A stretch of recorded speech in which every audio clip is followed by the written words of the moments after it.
So we've created a pulse together. The pulse is what connects us always. Good. If you'd like, can you add a note? Or maybe 2 or 3. But if you notice my feet, the pulse is always there. Good. Yeah. All right, 4, 3, 2, 1, stop. 2, back to the groove now. Yeah. 4, 3, 2, and stop. It works. Okay, let's make a circle. We are not here to perform music.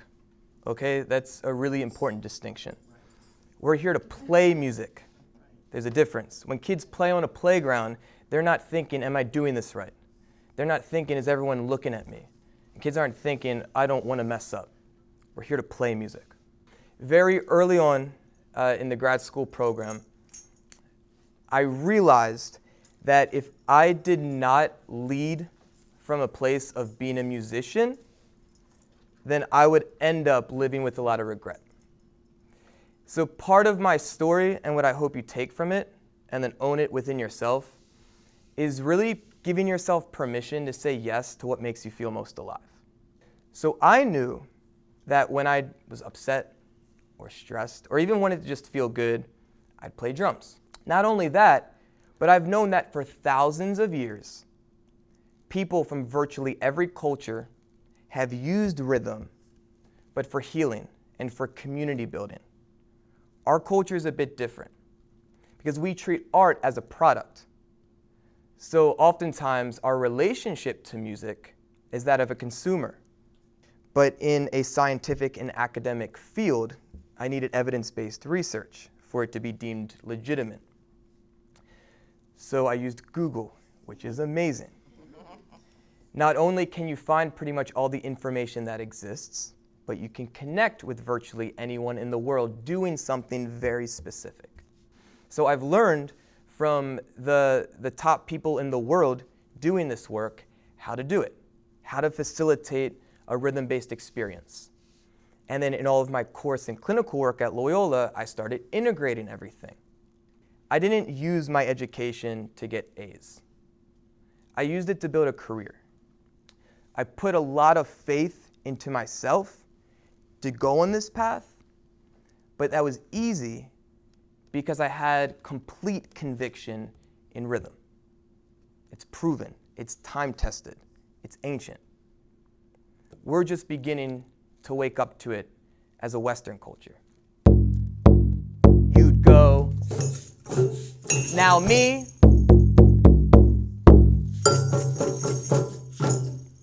simple as that. So again, that's social skills, that's active listening, that's collaboration and cooperation. Therapy or not, what I do has nothing to do with drums.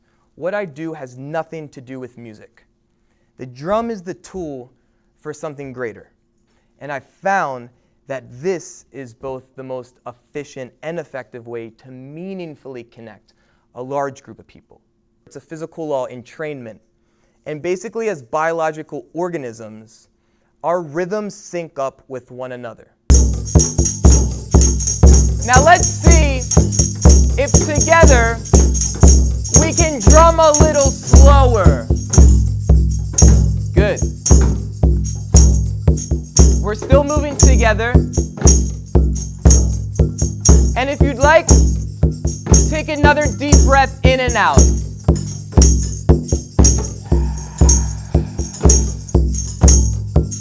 Mindfulness. It's like a buzzword at this point. That's a great thing, especially as mental health providers. And if you're not familiar, all mindfulness is, or a mindfulness practice, it's pretty much just increasing our awareness of our experience without judging it or becoming attached to it. And one of the reasons I'm bringing this up, obviously this is a great mindfulness or meditation activity. I've literally had 3-year-olds meditate, like 25 of them. I've had children with autism meditate, 10 minutes. This anchors us in the experience. But the reason I bring it up is because I see a trend happening that has me really, really excited, both as being a part of the culture and how I can add value, but also as a business. This is our profession. Okay, so follow me. What I've seen happen in the culture in the past 15 years, really, yoga has matured into the mainstream. And the reason I think that happened first is because as a culture that really identifies with the physical self first, we treat it as an exercise. And the emotional, spiritual, mental benefits of yoga, that's kind of secondary for most people in this culture. But the fact that 10 years ago, yoga was weird and like hippy-dippy and counterculture, and now every neighborhood has multiple yoga studios, and Lululemon is making hundreds of millions of dollars off that culture, that's a pattern. I guarantee in 10 years, maybe sooner, mindfulness meditation will hit the mainstream. And as mental health professionals, we are all going to be in an incredible position if we want to be. Physical fitness is proven in the culture. It's a billion-dollar industry. Mental fitness is next. I think as mental health professionals, we should really own our value and then be able to communicate that. Because if we can't, or if we don't give ourselves permission to do that, then why should anyone else in the public do that for us? We're leaders in the field, which means that we're leaders in that culture. With social media and technology, there's no gatekeeper anymore. So if you have a message, you can potentially share it with billions of people in the world. That's amazing. I say to everyone else, follow her feet. So can you do that? And I tell her, take a step. Can you join me? Yeah.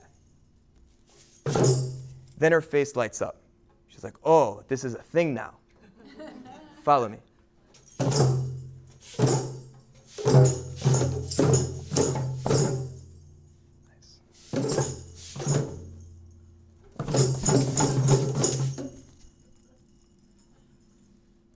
She was part of the community at that point.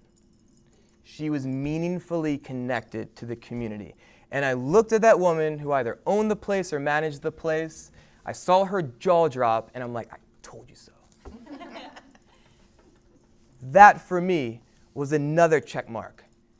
This is working. We're creating a rhythm or a pulse unique to this group.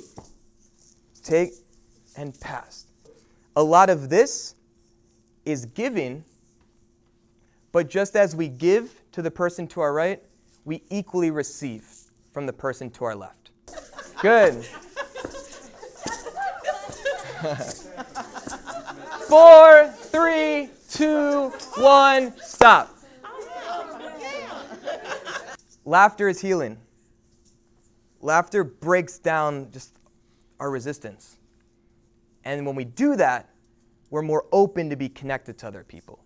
Think of one thing you want to experience, one thing you want to accomplish, one thing you want to share before the day ends. 2, 1, and thank you guys.